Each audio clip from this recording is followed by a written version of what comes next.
D'accord, merci, merci. Bien, bonjour à tous, rebonjour à tous. Nous allons démarrer avec la seconde session de cette journée. Deux exposés sont prévus. Nous allons commencer par l'exposé du docteur Christian Yemdi, en lieu et place du professeur Gayo Diallo, qui viendra juste après elle. Voilà. Et donc, l'exposé de Christelle porte sur on va dire, le titre, c'est un aperçu des technologies liées aux véhicules autonomes. Le docteur Christian Yemdi, ingénieur en informatique, est dans le groupe Renault, où elle travaille sur le contrôle des châssis. Voilà. Et ces sujets de recherche comprennent l'utilisation de l'apprentissage par renforcement pour la planification des trajectoires. Elle a rejoint le groupe Renault, avant de rejoindre le groupe Renault, pardon, Christelle a travaillé pour Intel France sur les algorithmes de traitement de signal audio pour les appareils mobiles. Elle a obtenu son doctorat PhD en 2013 à Paris Télécom. Elle est titulaire également d'un master en traitement du signal de l'Université de Rennes 1 et d'un diplôme d'ingénieur de l'INSEN de Lille. Voilà. Christelle, si tu es prête, tu vas donc partager tes slides et démarrer avec ton exposé. Parfait. Je partage mon écran.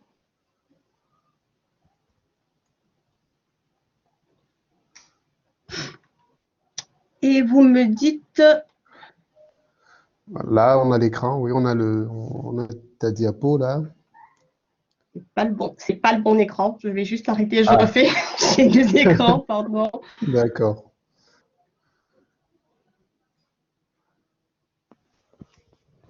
Christelle, tu peux aussi, pour éviter d'utiliser deux écrans, ah ouais, c'est bon.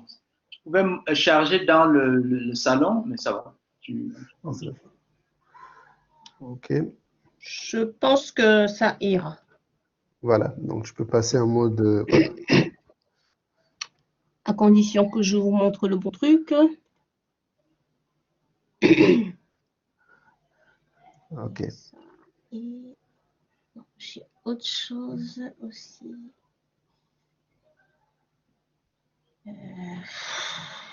Un peu. Bon, je vais un peu jongler. Bonjour tout le monde. Je ne sais Bonjour, pas si comme parfaitement. Vous voyez mon écran? Oui, K2000, c'est ce D'accord. qui est affiché. Ok, ça marche, parfait. Ok. J'ai choisi de commencer cette présentation en mettant en image c'est une image d'une des multiples séries qui a un peu bercé mon enfance. Et je trouve que c'est assez en lien finalement avec le métier, l'entreprise dans laquelle je travaille aujourd'hui. Et voilà, j'espère qu'en voyant cette image de K2000, ça vous rappelle ces petits souvenirs devant le petit écran, essayer de suivre les aventures de Nike, du Knight Rider. Donc, comme il a été si bien expliqué en introduction, l'objectif de la présentation que je fais aujourd'hui, c'est de vous donner un aperçu des technologies qui ont lié aux véhicules autonomes. Donc, je travaille chez Renault.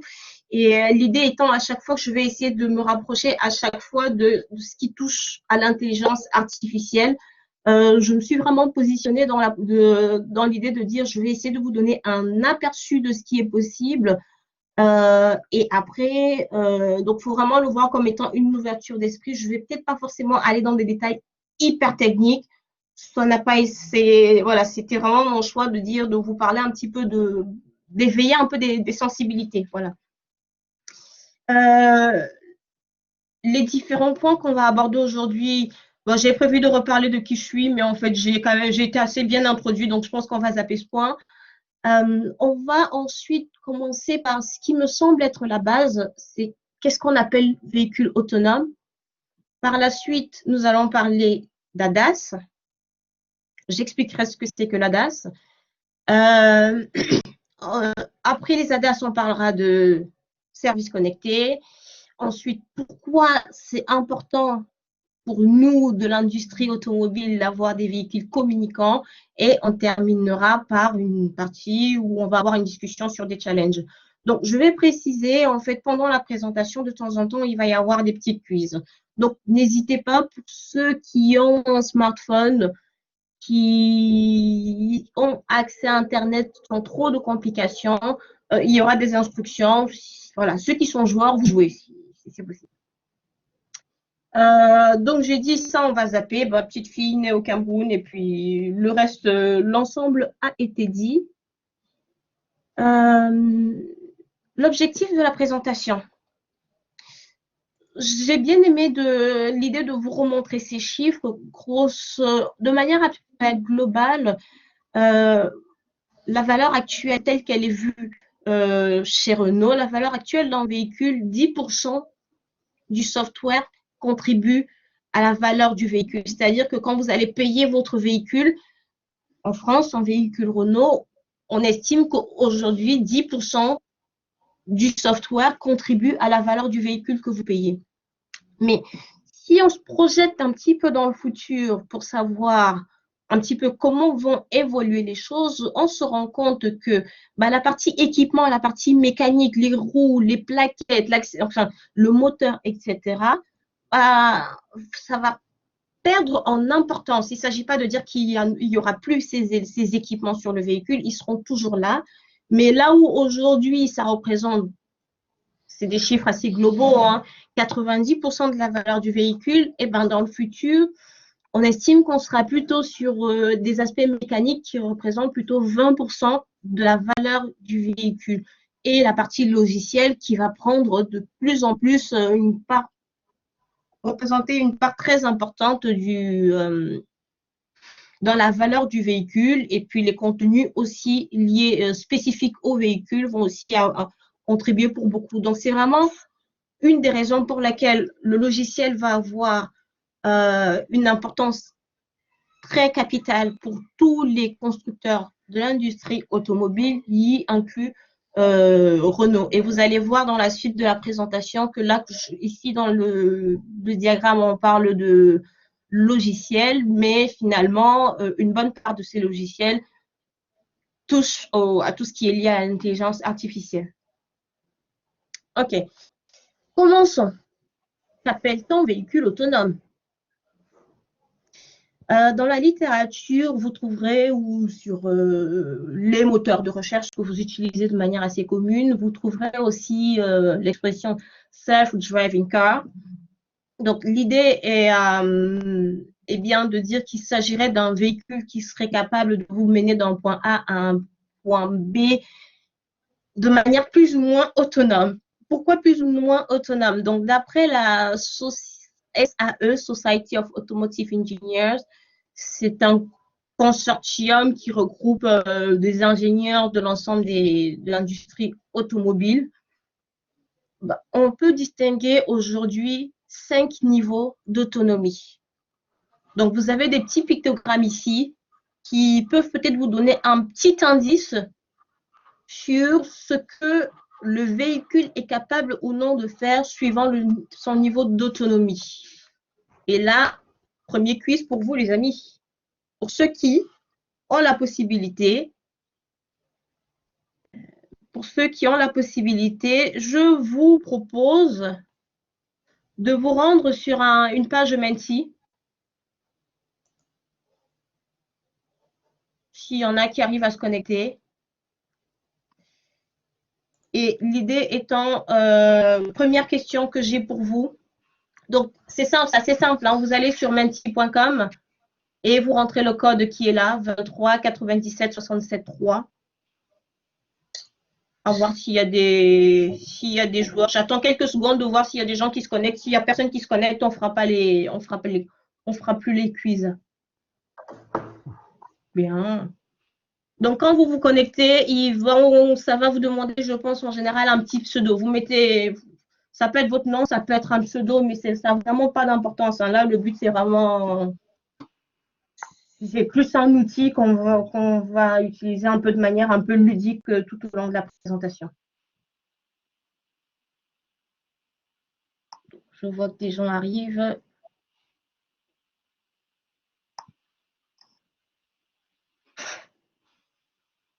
J'attends encore quelques secondes.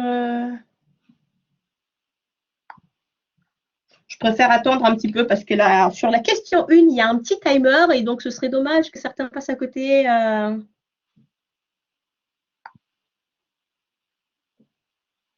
Bon, j'y vais. Question. L'idée est de répondre assez rapidement.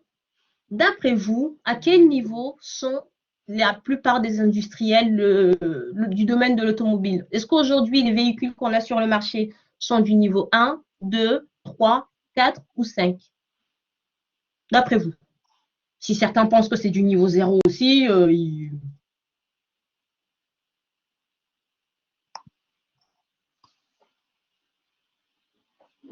d'après vous, aujourd'hui, c'est en niveau 1, 2, 3, 4 ou 5, les véhicules qu'on a sur le marché. On parle bien, il s'agit bien de dire les véhicules qui sont, comment dire ça, les véhicules qui sortent maintenant, pas les véhicules qui sont sortis il y a 10 ans et qui du coup sont encore sur le marché. Donc, je vois que des personnes disent niveau 2, et bien la bonne réponse, c'est effectivement niveau 2. Pour les personnes ayant répondu niveau 3, vous verrez que vous n'êtes pas complètement à l'ouest, si je peux dire. Donc, on reviendra là-dessus. J'explique un petit peu plus dans le détail les niveaux. Donc, le niveau 1, qu'est-ce que c'est?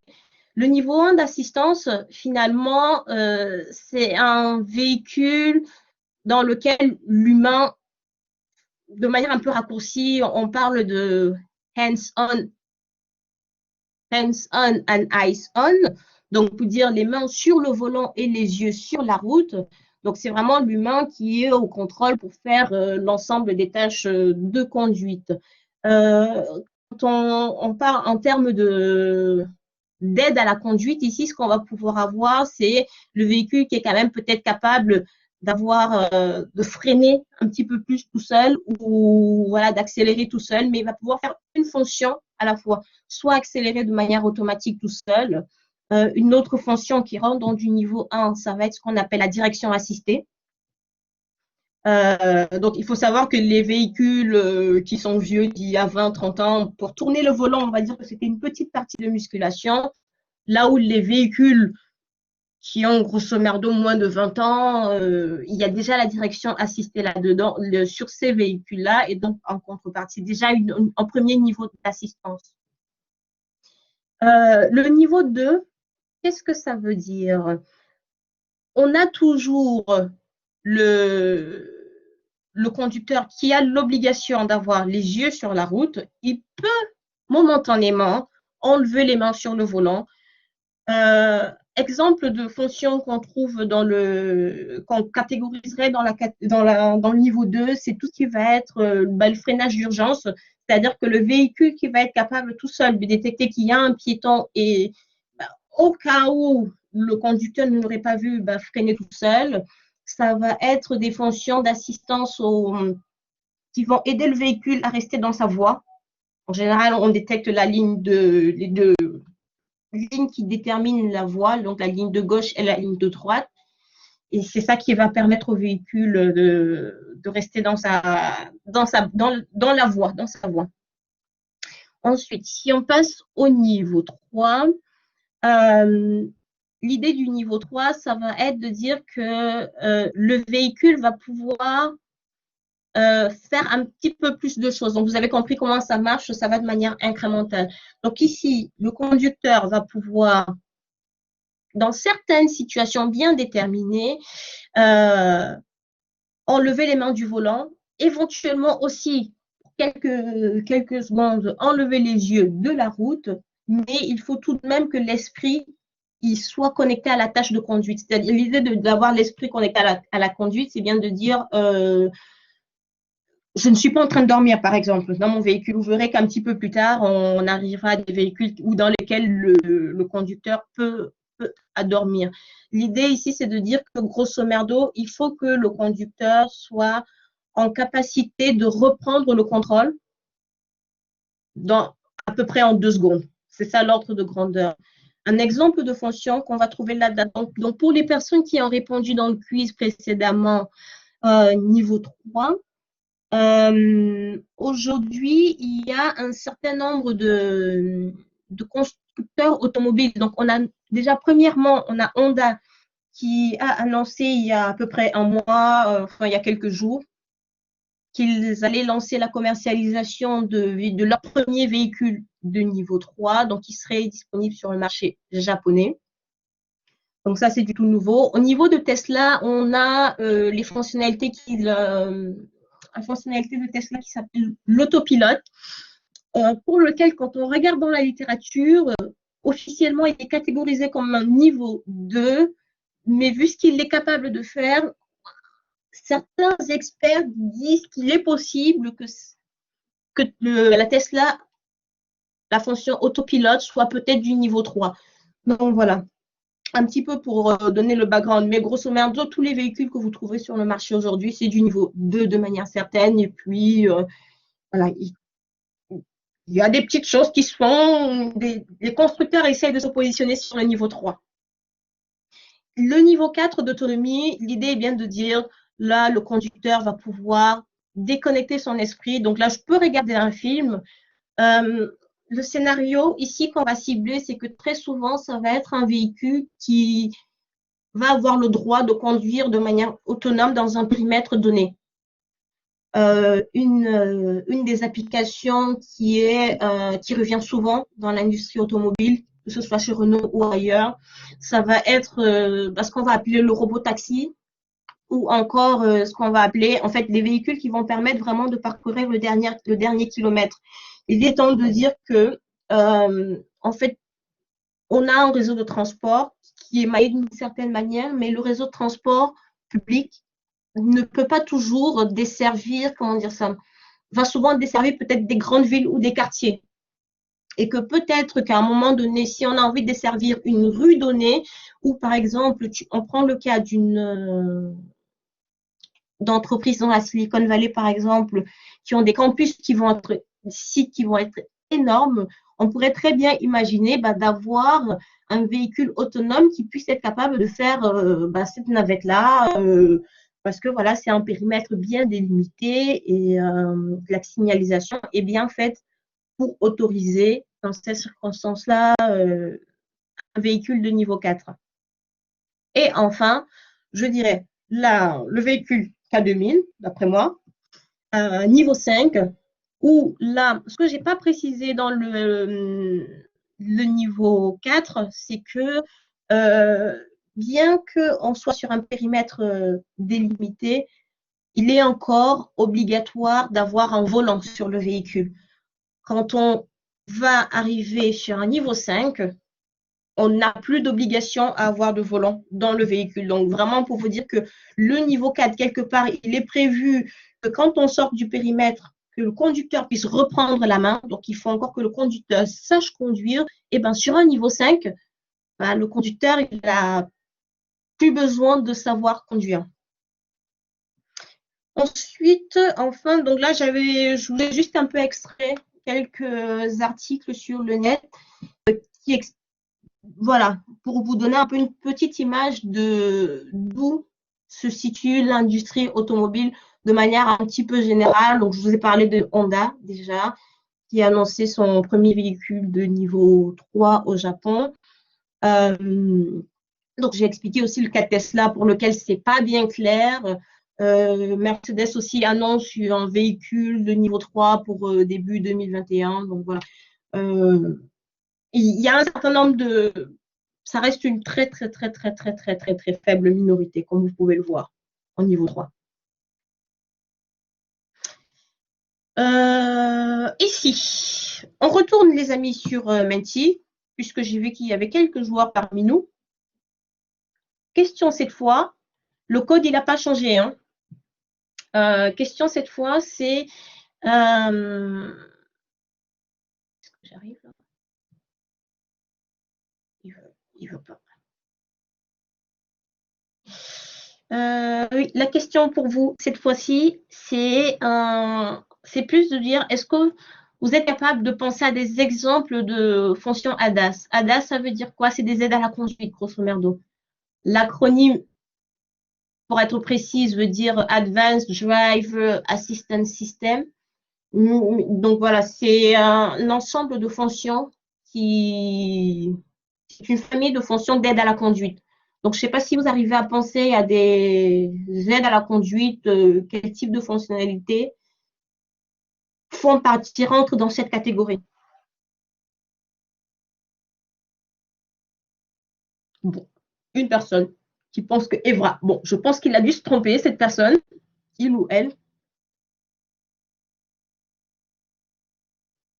Je pense que vous avez un petit menu pour ceux qui sont restés sur Menti. Vous avez un petit menu et puis vous rentrez le nom de ce que vous pensez. Dans la présentation des niveaux d'autonomie, j'en ai glissé un petit peu quelques-uns. J'ai parlé un petit peu de quelques exemples d'aide à la conduite. Radar, OK.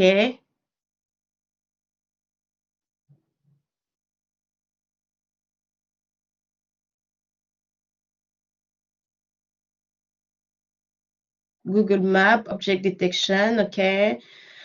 Reconnaissance faciale, d'accord. Le GPS, c'est bien.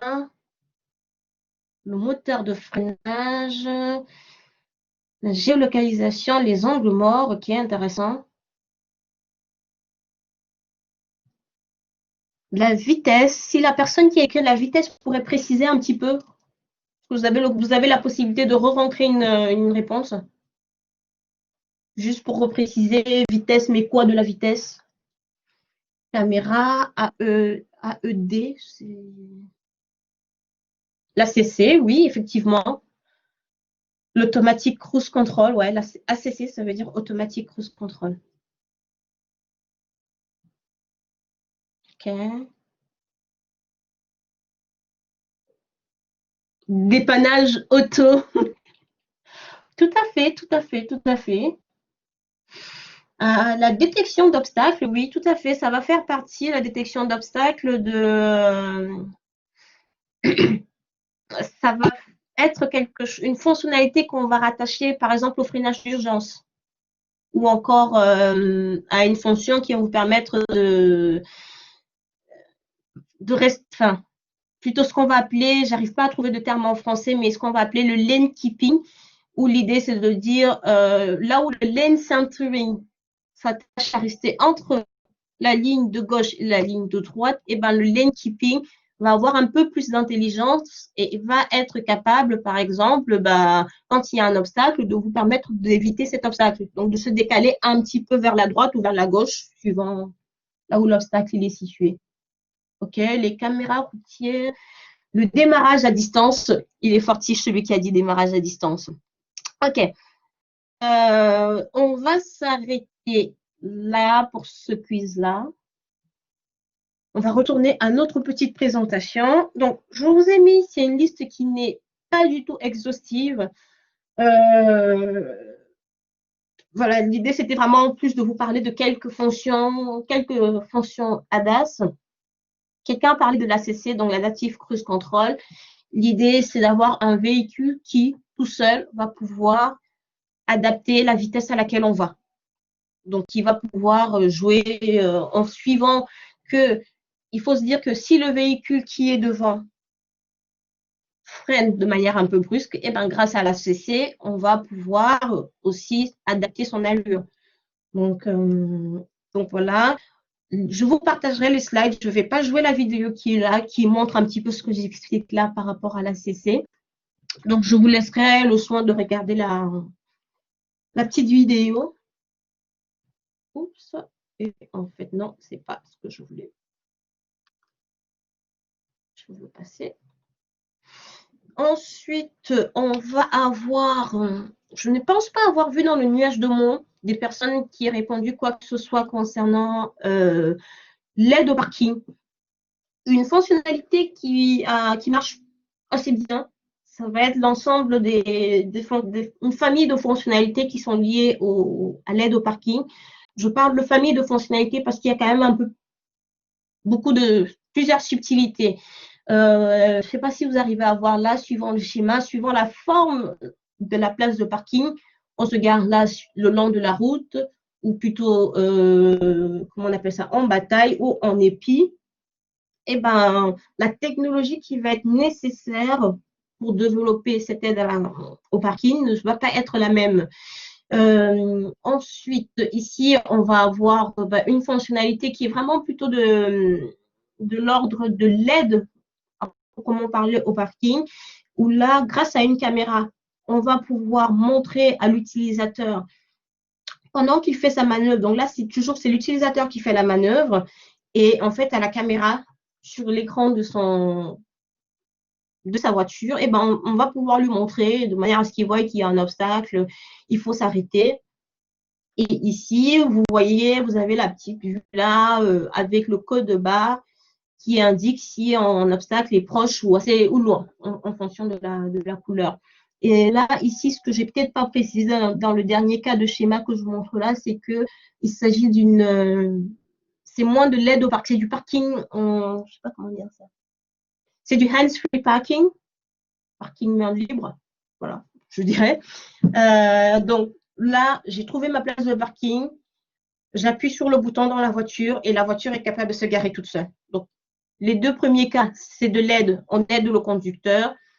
Le troisième cas, j'appuie le bouton et la voiture sait faire la manœuvre toute seule. Ensuite, un autre exemple de fonction d'aide à la conduite. Là où je vous ai mis deux exemples différents, on a la détection d'angle mort. Là, vous avez peut-être dû voir déjà certains véhicules, c'est souvent sur des véhicules, mais allez, je dirais ultra récents, un petit point rouge qui va pouvoir s'allumer, rouge ou orange en général, qui va s'allumer dans le coin du rétroviseur pour vous indiquer qu'il y a quelqu'un dans votre angle mort. Donc, comme ça, je ne double pas quand il y a quelqu'un dans l'angle mort.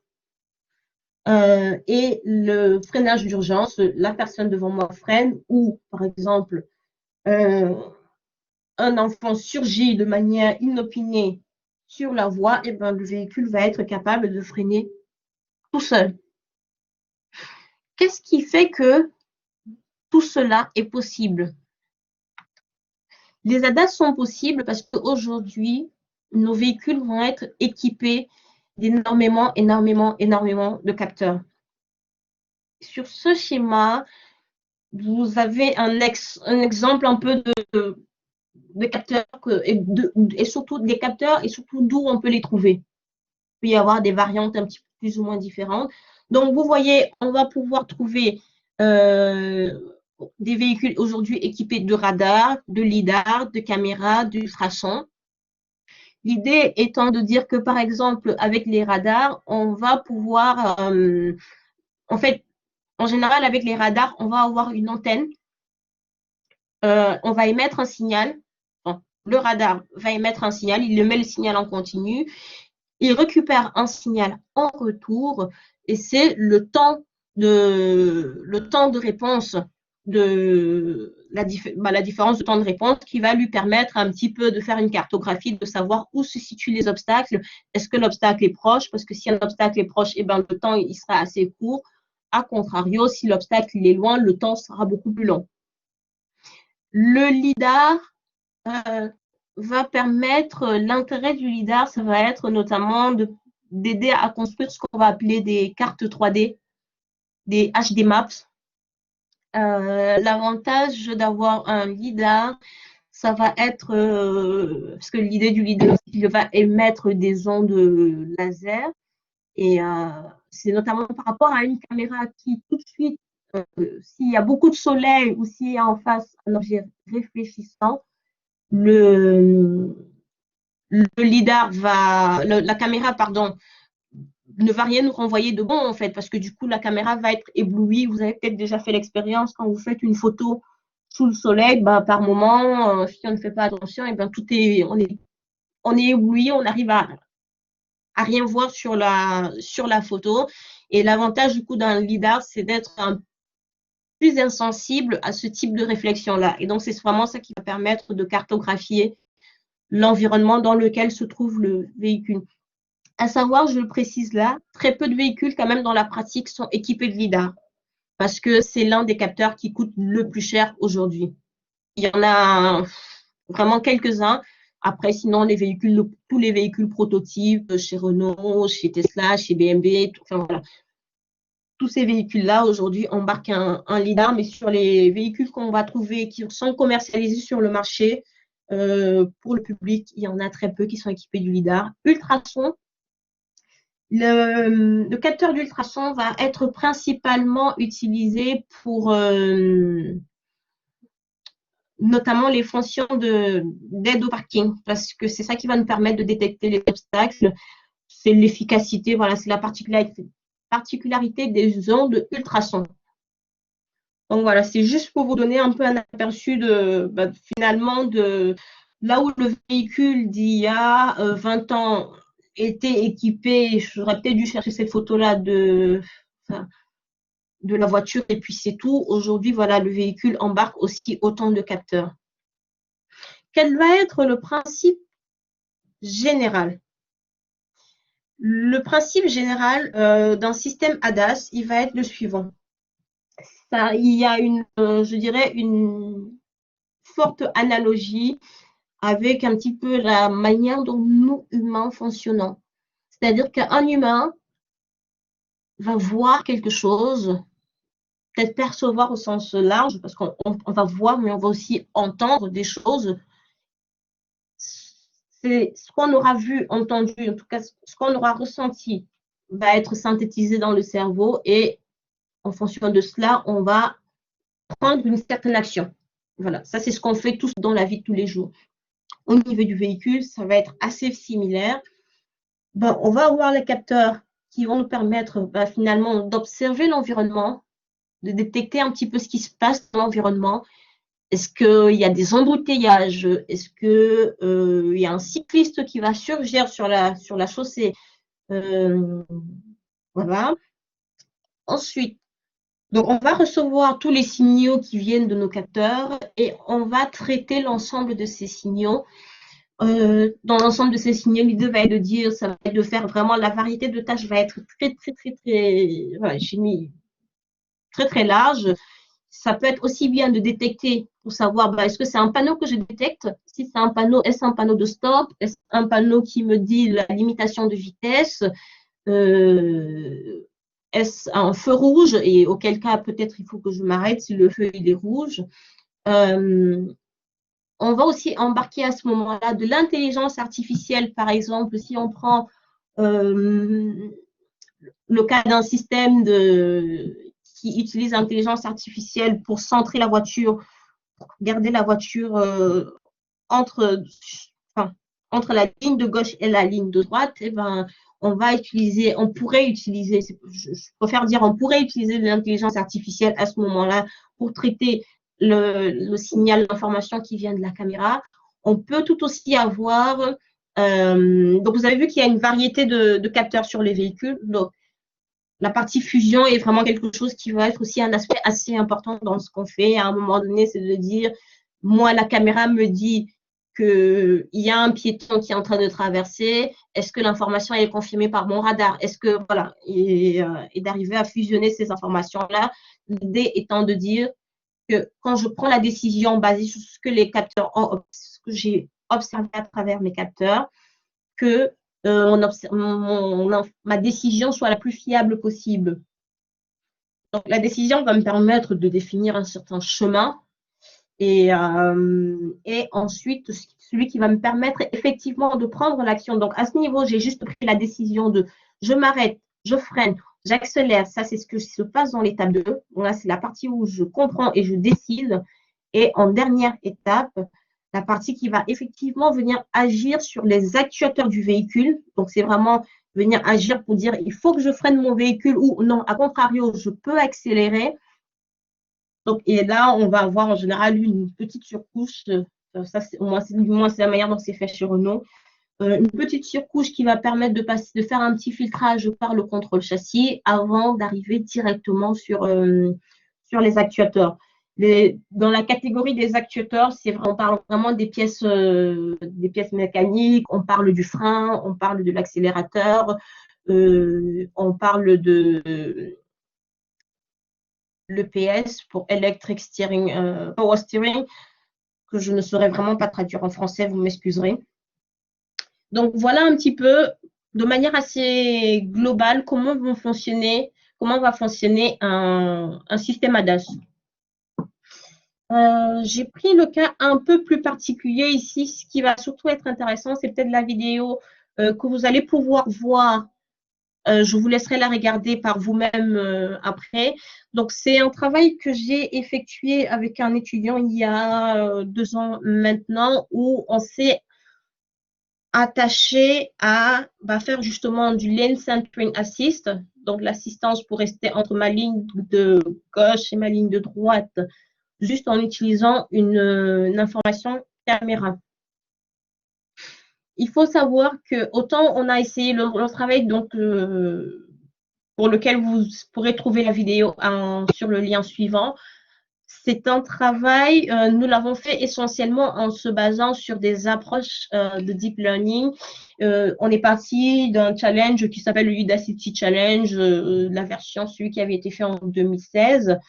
Notre but dans ce travail, c'était d'arriver à avoir une solution qui pouvait s'implémenter sur un Raspberry Pi, là où le challenge consistait vraiment à avoir une solution pour résoudre la tâche, mais en exploitant les GPU, voilà, en n'ayant pas de contraintes sur la complexité, sur la capacité de calcul.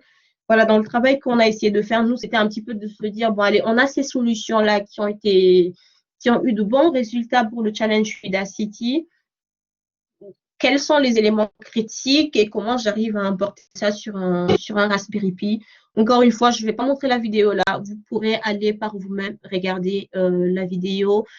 Et donc, tout en haut, ce dont je n'ai pas parlé, j'ai quand même remis le schéma de autant dans ce travail, on est basé sur une approche d'intelligence artificielle, autant l'intelligence artificielle n'est pas le seul moyen. Disons que de manière traditionnelle, autant aujourd'hui il y a beaucoup d'intelligence artificielle, mais de manière traditionnelle, il existe d'autres moyens de potentiellement résoudre la même tâche. Donc là, j'ai mis un peu un exemple de schéma qui serait basé sur une technique de traitement de signal classique.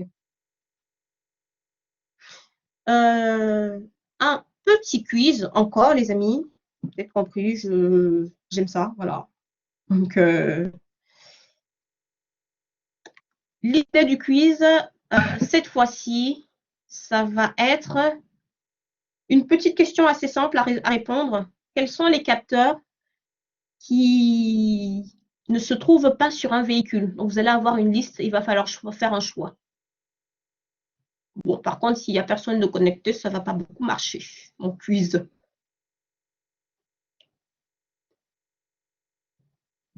À la limite, mettez-le dans le chat si vous n'avez pas le temps de répondre.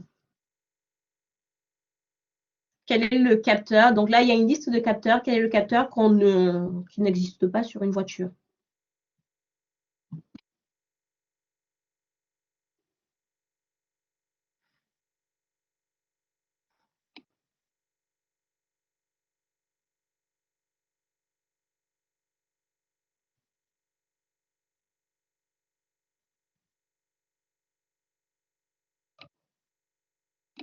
Et ouais, bon. OK. Oui, c'était un peu piégeux. C'était un peu piégeux. Tous les capteurs que j'ai cités là se trouvent sur un véhicule. C'est-à-dire que la caméra, on en a parlé, ça va être utilisé vraiment pour beaucoup de choses. Par exemple, la fonction qui permet de rester entre la ligne de gauche et la ligne de droite va beaucoup s'appuyer sur la caméra. Le capteur de pression, j'ai un petit peu fait exprès de mettre celui-là. J'en ai pas parlé. Comme j'ai dit, dans la liste si ça vous intéresse, posez la question. J'essaierai de fournir une liste plus complète des aides à la conduite, mais il en existe tellement que, voilà. Le capteur de pression, c'est quelque chose qu'on va trouver sur des véhicules récents aujourd'hui. L'idée étant de dire qu'on aide le conducteur à un petit peu anticiper sur l'entretien de son véhicule. C'est-à-dire qu'on va détecter qu'il y a sous pression, qu'il y a un problème de pression sur les pneus. On va afficher un petit message sur le tableau de bord et au moins le conducteur, il n'a plus tout le temps à aller vérifier, ah bah tiens, est-ce que la pression elle est bonne, est-ce que j'ai assez d'air ou pas dans mes pneus. Donc ça va servir. Les radars, on a vu, ça sert à détecter les objets. C'est assez la force du radar, ça va être déjà, c'est intéressant de les utiliser en antenne, donc pas un radar tout seul, plusieurs radars en même temps. Et ça va être très intéressant pour détecter surtout les objets mécaniques. Microphone, autre petit piège. Ça va se trouver sur un véhicule aujourd'hui. Pourquoi? Parce que dans une des fonctionnalités, déjà parce que l'idée du véhicule autonome, aujourd'hui, on n'en est pas encore au véhicule autonome, mais l'idée est bien de dire qu'on souhaite apporter le maximum de confort possible pour l'utilisateur du véhicule. Et donc, un des conforts tout simples, c'est de se dire, je suis dans mon véhicule, mon téléphone sonne, est-ce que je décroche le téléphone et je le mets à l'oreille? Eh bien, si mon véhicule est déjà équipé d'un microphone et du Bluetooth comme ça va bien, eh ben, je vais pouvoir décrocher mon coup de fil assez naturellement tout en restant concentré sur le véhicule. Donc, il faut bien comprendre que l'ensemble des aides à la conduite participent vraiment, contribuent à se dire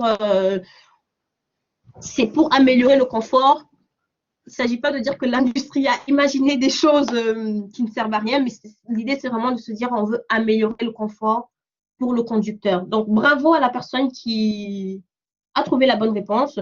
Pour ceux qui le peuvent, vous pouvez rester sur Menti.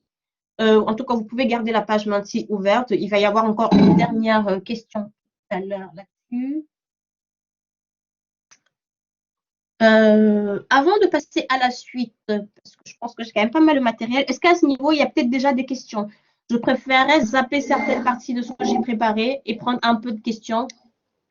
Oui, c'est vrai qu'il y a des questions, mais on sait mieux de les prendre à la fin de la présentation. Vous préférez les prendre à la fin? Bon, Oui, d'accord, ok, oui, ça marche. oui.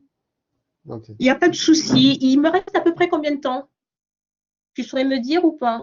Là, on est disons 15 minutes, avec, À peu on près 15 décalera un peu minutes. celui de Yayo, 15 minutes. Bon, ok, ça marche. Je vais essayer de faire un poil plus rapide. Les services connectés dans le véhicule. L'idée ici, c'était vraiment de vous donner une vue un petit peu globale de l'ensemble des services, des types de services connectés qu'on peut trouver sur un véhicule. On va trouver des services plutôt liés à tout ce qui va avoir trait à la sécurité, la safety, je sais jamais traduire ce mot en français. Tout ce qui va être navigation connectée, c'est-à-dire le fait d'avoir déjà soit de pouvoir automatiquement connecter moi mon téléphone parce que l'écran de ma voiture est basé sur un système Android par exemple et j'arrive naturellement à transférer certaines applis de mon téléphone vers la voiture et de profiter par exemple de la navigation connectée. Ici, dans la catégorie services de sécurité, je peux par exemple parler de ce qu'on va appeler le e-call. Le e-call, c'est une obligation que les constructeurs automobiles ont. C'est une fonctionnalité qui veut que, quel que soit l'accident qu'un véhicule va avoir, il faudrait que le véhicule soit en mesure de lancer un appel d'urgence qui s'appelle le e-call. Et donc, vraiment, il faut vraiment imaginer que même si un camion roule sur votre véhicule, c'est vraiment dans cette mentalité-là, même si un camion devait rouler sur votre véhicule, quelle que soit la gravité de l'accident, et si vous êtes en incapacité, vous, de passer l'appel, il faut que tout seul, le véhicule puisse détecter qu'il y a eu un accident et qu'il puisse lancer l'appel d'urgence. Donc, la réplication de smartphone, c'est un peu ce que j'expliquais quand je parlais du fait de pouvoir partager de manière assez naturelle les applications qu'on a sur son téléphone, les partager avec dans sa voiture de manière à avoir une expérience utilisateur la plus agréable possible. Qu'est-ce que je peux parler de quoi d'autre? Le fait de pouvoir se connecter sur le Wi-Fi pour récupérer des informations. L'idée de pouvoir faire de la maintenance préventive. Par exemple, dans l'exemple tout à l'heure où on a parlé du capteur de pression sur un véhicule, l'idée c'est bien de dire quelque part, on allège un petit peu la tâche du conducteur qui va devoir un peu moins penser à la partie maintenance de son véhicule et on va pouvoir lui remonter un certain nombre d'alertes.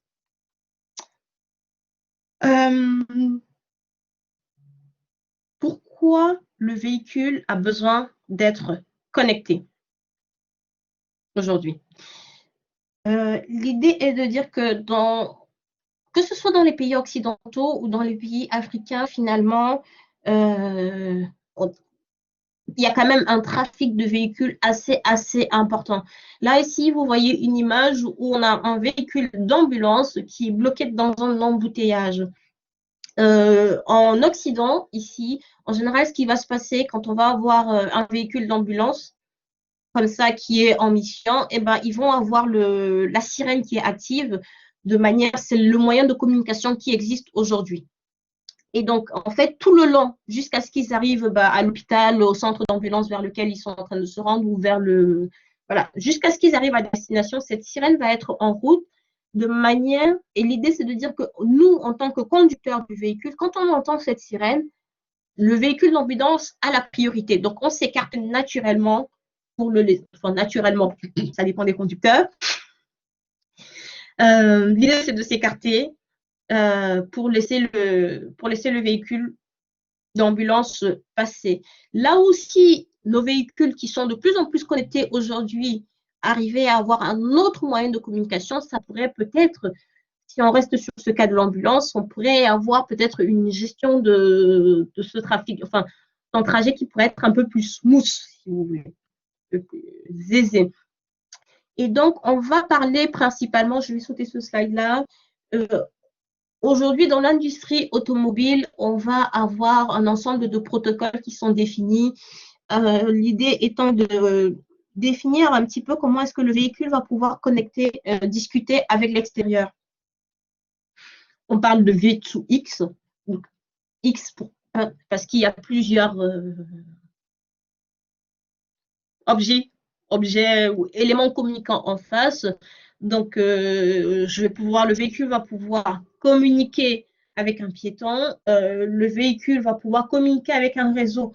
Par exemple, j'ai programmé sur mon GPS mon trajet pour aller de chez moi à la ville voisine.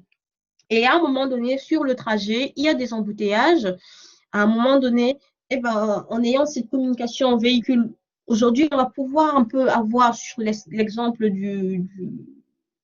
sur ce trajet, oui, si on utilise un navigateur de type Google Maps, oui, on va pouvoir avoir l'information, mais en ayant un standard unique qui permette de communiquer une telle information à travers le réseau, le véhicule l'aurait peut-être de manière plus naturelle, parce qu'il faut avoir en tête qu'aujourd'hui, quand on veut faire une navigation, quand on va d'un point A à un point B, la plupart des gens qui veulent éviter au maximum les embouteillages vont préférer utiliser le navigateur du téléphone parce que c'est celui qui est en permanence en train de discuter avec le réseau GPS. Typiquement, c'est du Google Maps, c'est du Waze. Là où le véhicule est bien sûr, il est équipé d'un GPS, mais vu que la carte devient très vite obsolète ou qu'elle n'est pas connectée au réseau pour avoir les informations sur les embouteillages en temps réel, c'est un peu quelque chose sur lequel l'industrie automobile aujourd'hui ne capitalise pas complètement. Donc, on est bien dans l'idée de dire qu'on essaye, les constructeurs automobiles souhaitent proposer une expérience utilisateur la plus agréable possible. Donc, sur le même tableau de bord, sans avoir besoin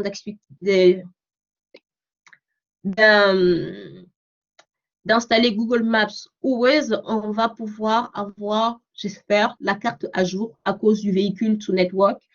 Le véhicule sous infrastructure, l'idée c'est de dire le feu va passer au rouge, et ben le feu le communique directement à mon véhicule, et ben j'anticipe un petit peu mieux, voilà. Plutôt que de freiner un petit peu, d'être prise à la gorge, si je peux dire. Une intersection, le véhicule sous véhicule, j'arrive à une intersection sur laquelle je n'ai pas de visibilité. Là, s'il y avait une communication entre véhicule et véhicule, eh ben, je saurais s'il y a un véhicule approchant de manière à dire, bon, là, je freine, je m'arrête parce qu'il y a un véhicule qui approche, ou à contrario, il n'y a aucun véhicule qui approche, eh ben, je n'ai pas besoin de m'arrêter. Donc, voilà un petit peu pour vous donner un peu un aperçu de pourquoi il est important que le véhicule de demain soit un véhicule communicant. Le dernier menti de la journée, de ma présentation, pardon. La question cette fois, elle est un peu différente. C'est quels sont les challenges d'après vous auxquels l'industrie automobile fait face? Donc, vous rentrez les mots d'après vous au vu de ce dont on a parlé. Donc, c'est le même principe que tout à l'heure quand j'ai demandé sur les aides à la conduite. Quels sont les challenges, d'après vous, auxquels l'industrie automobile fait face? On peut parler, par exemple, des challenges liés à tout ce qui va être sécurité. C'est un exemple, juste pour donner un...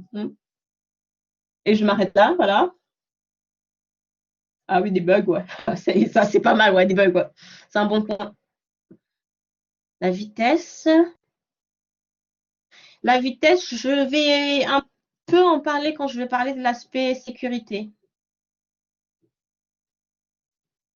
L'écologie, bon point. Je n'en parle pas du tout dans ma présentation, mais c'est vrai que c'est un point qui est assez important pour l'industrie automobile. Les émissions carbone, ouais, la responsabilité, oui, effectivement. La question se pose en début d'année, il y avait Audi qui expliquait être en mesure de mettre sur le marché américain de mémoire des véhicules autonomes de niveau 3. Et une des questions qui s'est un petit peu posée, je pense que c'était le marché, j'ai un petit doute si c'était le marché américain ou un autre marché, mais une des questions qui est revenue, c'était de dire, quand il y a un accident et que le véhicule, il est en mode autonome, parce que le niveau 3 veut dire, par exemple, sur l'autoroute, le véhicule est capable de conduire de manière autonome sur l'autoroute. Quand il y a un accident, qui est responsable? C'est une question assez importante. L'énergie, oui. JK, je vois vraiment pas. Contrainte environnementale. Skill labor, oui. Skill labor shortage, definitely. L'idée, c'est de dire, si je refais un peu le lien avec ce que j'ai expliqué en introduction sur le fait qu'aujourd'hui, le logiciel ne compte que pour 10% à peu près dans la valeur du véhicule, ça montre bien que quelque part dans la vue, entre la vue du véhicule d'aujourd'hui et le véhicule de demain, on aura besoin de beaucoup plus d'ingénieurs logiciels dans l'industrie automobile. Là où je dirais historiquement, l'automobile, c'était quand même la mécanique, etc. On va s'arrêter là pour le petit quiz. On va regarder ce que j'avais présenté. Mais il y a vraiment de très bonnes idées qui sont remontées par les personnes. Donc, j'ai prévu un peu sur la partie challenge. Il y en a vraiment énormément, énormément. Et vu le temps imparti, je pourrais parler de tout. Voilà, j'ai choisi de parler un petit peu de l'aspect sécurité.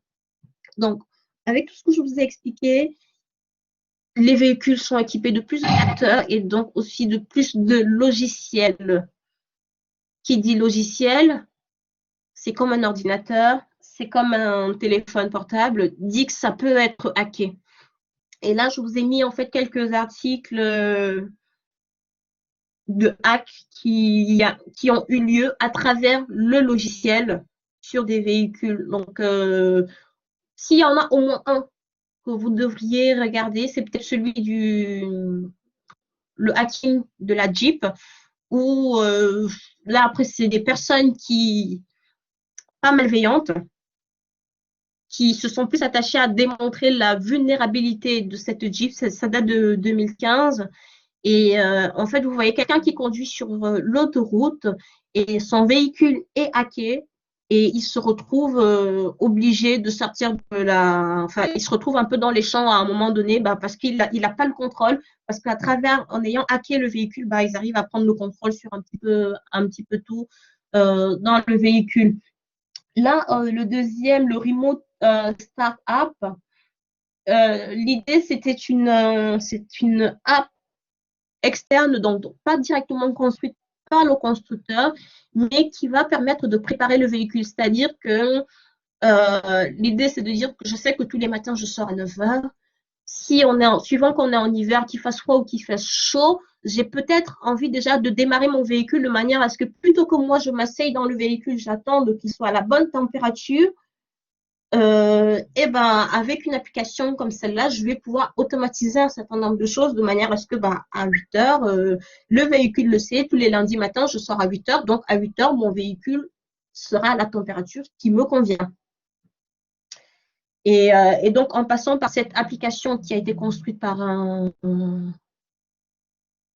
opérateur tiers, donc pas directement un constructeur automobile, ils ont réussi à hacker le véhicule en question.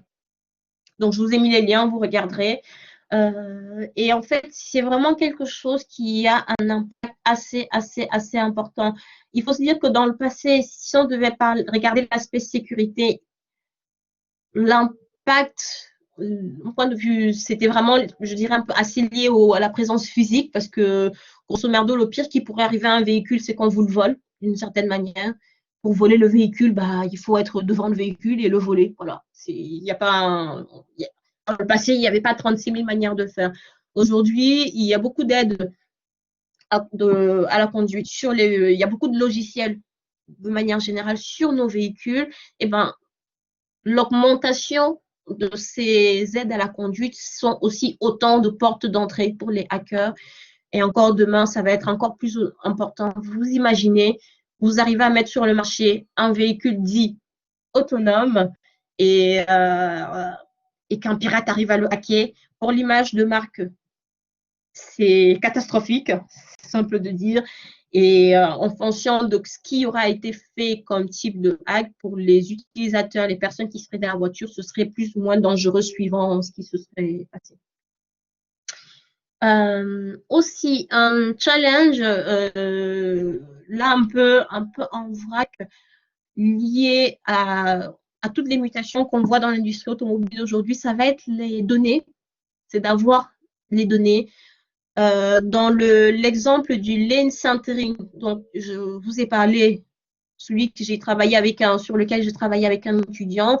Donc, on était d'une part partie du challenge Udacity, parce que c'était un challenge qui venait avec un ensemble de données enregistrées. Et j'irais même jusque dire un ensemble de données étiquetées. C'est-à-dire qu'on avait l'image caméra et on avait la consigne d'angle au volant, ce que ferait un conducteur humain.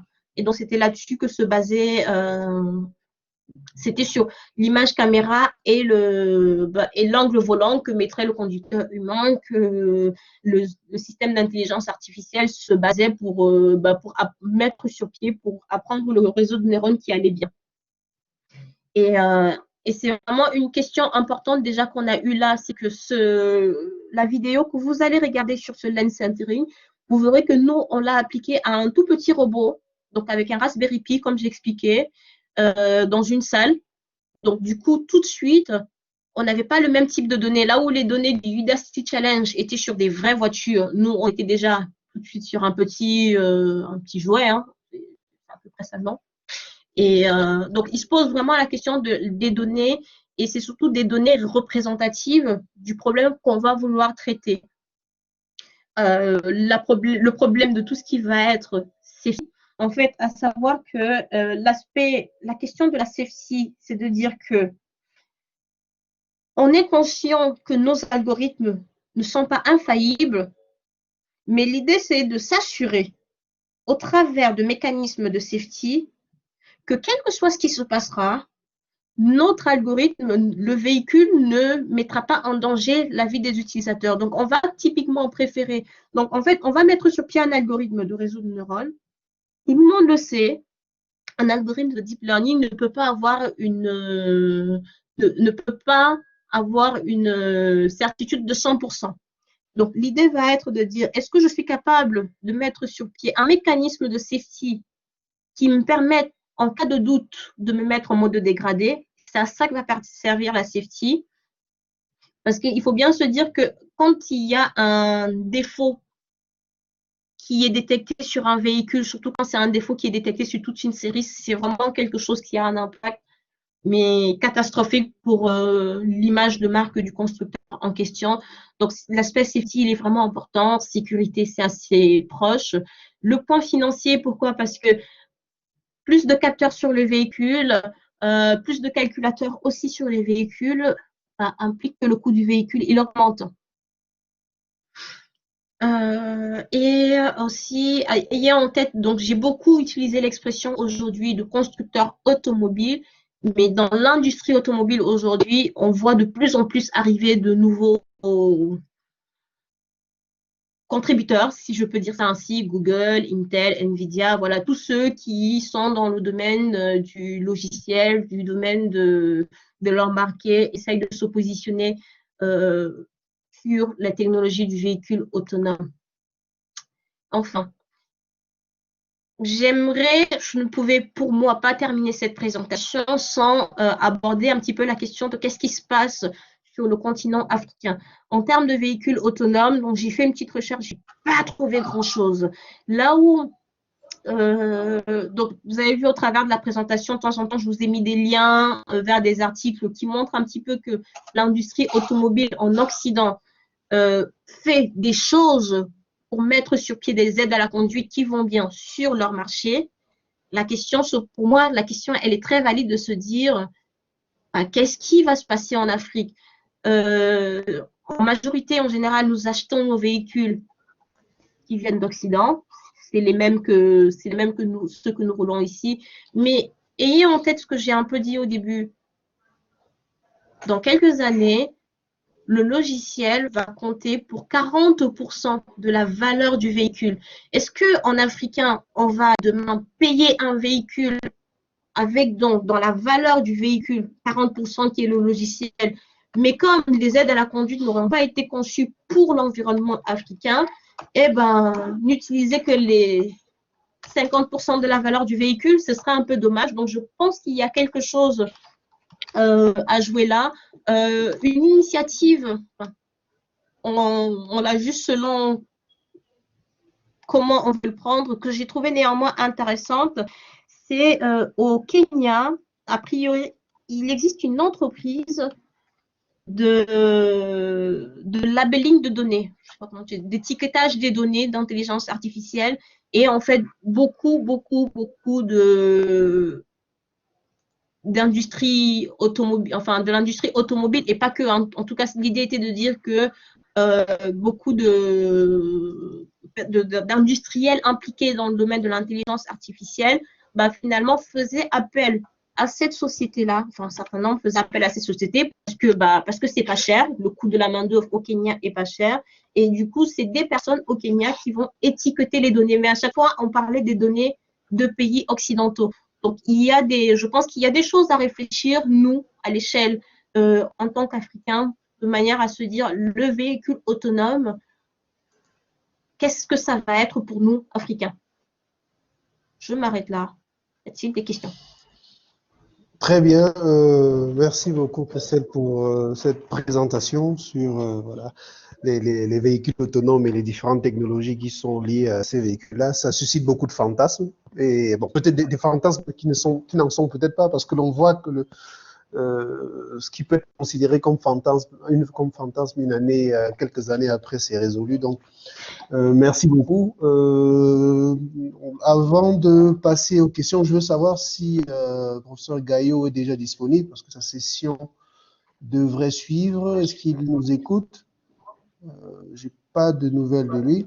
Bon, oui, on va donc on va prendre quelques questions. Donc, j'en ai vu. Ah, d'accord, ok, très bien. Donc, on va être assez bref parce que là, la pause c'est déjeuner, c'est pour bientôt. Donc, on va prendre deux ou trois questions pour Christelle. Donc, je ne sais pas si tu les vois de ton côté, ou Non, alors j'avoue que je me suis pas mise. D'accord, d'accord. Dans ce cas, Non, c'est bon, je me mets pour les lire. je peux lire quelques questions, il n'y a pas de souci. Pas de Oui, souci. je veux bien, s'il te plaît. Ok.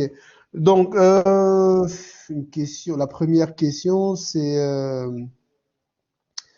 celle de Alain Chamfort-Wandji qui dit merci pour la présentation. Est-ce que le fait de mettre au point des véhicules autonomes ne va pas être une cause de chômage? Est-ce que ça ne va être une cause de chômage? Oui et non. En fait, l'idée sous-jacente, une des motivations quand on le voit vu des pays occidentaux, c'est de se dire que quelque part, la tâche de conduite est un peu vue comme étant une tâche ingrate. Et l'idée, c'est de pouvoir donner à l'utilisateur du temps pour, par exemple, si on se positionne sur le véhicule autonome de niveau 5, c'est de se dire, je suis dans mon véhicule et je regarde un film, je lis un livre, j'ai pas assez dormi, je dors. Donc, c'est dans cette optique-là. Après, est-ce que ça va forcément être... Enfin, là, je vais donner un peu ma position personnelle. Je fais partie des personnes qui pensent que quand la technologie évolue, les métiers évoluent. Donc, je pense que les métiers évolueront. Ça, c'est mon avis à moi qui n'engage que moi. Mais après, ce que j'expliquais en début concernant le temps qu'on donne à l'utilisateur, on est bien d'accord, je me positionne dans les pays occidentaux, mine de rien. Je ne suis pas sûre que ce soit tout à fait applicable de la même manière dans les pays, enfin, dans nos pays où j'ai envie de dire quelque part, est-ce qu'il ne vaut pas mieux avoir un chauffeur de bus que d'avoir la navette qui fait toute seule le trajet, sur quelle route? Enfin, il faudrait déjà qu'il y ait la route, voilà. Exactement. On a justement une question qui faisait référence à l'état de route pour savoir est-ce que les véhicules autonomes sont vraiment adaptés à nos conditions. Voilà, donc celle-là, tu as Non. donné un élément de réponse. Une autre question, une autre question de Djoubarouka, pardon, je m'excuse de la prononciation. Merci pour votre belle présentation. Assisterons-nous dans l'avenir, aurons-nous des véhicules 100% autonomes dans l'avenir? Est-ce que vraiment c'est réalisable? Honnêtement, je pense que c'est réalisable. Je ne suis pas sûre qu'on nous le verrons. Ça, c'est mon Ok. avis très personnel. Après, quand on écoute un peu, si on regarde un peu ce que les différents constructeurs automobiles indiquent, certains se positionnent comme étant capables d'avoir un véhicule autonome d'ici 2025-2030, à cet horizon-là. Ah, Personnellement, je pense qu'il y a encore tellement de challenges. Enfin, étant de l'intérieur, voyons un peu où est-ce que nous en sommes côté Renault, on est certes peut-être pas les plus en avance peut-être en ces matières-là, mais je pense qu'il y a encore quand même beaucoup de choses. Une Tesla qui, très souvent, quand je demande aux gens qu'est-ce qui est de citer un exemple de véhicule autonome, souvent ils vont citer la Tesla. En attendant, vous avez vu, mhm, ce n'est pas clair qu'une Tesla est un niveau 3 aujourd'hui. Donc, le niveau 5, pour moi, il n'est pas tout de exactement. suite. Ouais, exactement. Et là, on a une question liée toujours à la voiture complètement autonome, une question de Amadou Mamadouli qui dit, est-ce que l'on peut faire confiance à 100% aux voitures autonomes? Donc, voilà. Même si on arrivait à avoir une voiture autonome, quel que soit le niveau, juste à quel degré peut-on faire confiance à une voiture autonome? Ce que je ferai dans les slides avant de vous les envoyer, je vous rajouterai un peu d'informations, un ou deux slides sur des accidents qui ont eu lieu avec des véhicules autonomes, des prototypes. C'est souvent aux États-Unis, pas que. Et en fait, au moment où l'accident va avoir lieu, il y en a pour lesquels on se rend compte que il y a notamment l'accident, je pense que c'était un Uber qui a percuté un cycliste. Il se trouve que quand on a analysé les données après l'accident, eh ben, l'intelligence artificielle a détecté le cycliste, mais en dessous du seuil. Après, tout est dans la question de, tel que c'est défini aujourd'hui au sein de l'industrie, tout est bien dans cette question de niveau d'autonomie. Et il s'est avéré sur cet accident du véhicule Uber dont je parle que en fait ils ont aussi réussi à prouver que en fait le conducteur n'était pas concentré sur la tâche de conduite et que parce que autrement si elle était concentrée, elle était en train de regarder une vidéo et que si cette personne était en train de regarder la route plutôt que de regarder la vidéo, et ben elle aurait pu éviter l'accident. Donc Ok. peut-on faire 100% confiance? Moi je dis pas tout de suite quoi. Très bien. Une dernière question. C'est une question de Soude Oudraogo qui dit, bon, il y a des véhicules qui disposent de technologies permettant de protéger leur moteur. Cela peut-il devenir un danger pour le conducteur? En fait, là, en résumé, la question c'est quand le véhicule il est autonome et le conducteur, il peut faire des choix qui sont contraires, qui sont contradictoires avec les décisions que veut prendre le véhicule. À ce moment-là, comment ça se passe? Comment ça se gère? Aujourd'hui, tel que un niveau 2 ou un niveau 3 vont être définis, le conducteur a bien la priorité. Ah oui. Oui, le conducteur a la priorité parce que l'idée, c'est bien de dire que le conducteur peut prendre le contrôle à tout moment. C'est vraiment ça l'idée. Après, je profite de cette question pour aborder juste un petit point, c'est de se dire qu'il faut s'imaginer que vous avez votre véhicule qui est livré avec l'aide à la conduite construite d'une certaine manière. Et vous dites, bah, tiens, moi j'ai envie de rajouter telle fonctionnalité parce que c'est bien sur mon véhicule. Bah, un peu comme toute personne qui est capable de rester chez lui et hacker son petit logiciel, faire sa petite app, et puis voilà. Sauf que demain, s'il y a accident et qu'on arrive à prouver que à cause de la modif que vous avez faite, c'est pour ça qu'il y a l'accident, eh ben, c'est pour votre pomme. Ouais, Donc, bien pour sûr. dire que, enfin, je. Voilà. Il y a beaucoup de questions encore qui restent voilà, ouvertes sur la responsabilité notamment, sur jusqu'où va l'autonomie, etc. C'est ce qu'on comprend en gros. Voilà. Des questions qui ne sont pas encore complètement résolues. Alors, merci beaucoup, Christelle, pour cette présentation. Voilà, on va. Les autres questions, on les mettra sur Slido où tu pourras répondre Oui, et on oui, ça marche repartagera parfait. avec tous les autres. Merci beaucoup. Oui, Merci. en fait, j'aimerais juste dire un truc, juste, enfin, je pense que s'il y a une chose à retenir, moi, de la présentation que j'ai faite là, c'est de vous dire qu'en fait, il y a énormément de challenges. Vous voyez que dans les questions, dans les réponses que je vous donne, il y a beaucoup de questions qu'on se pose encore aujourd'hui. Et dites-vous que ces questions-là, on se les pose à l'échelle de l'Occident. Personne ne se les pose à l'échelle du continent africain aujourd'hui. C'est exact. Voilà. Très bien, merci Merci. beaucoup. Merci. Bien, nous.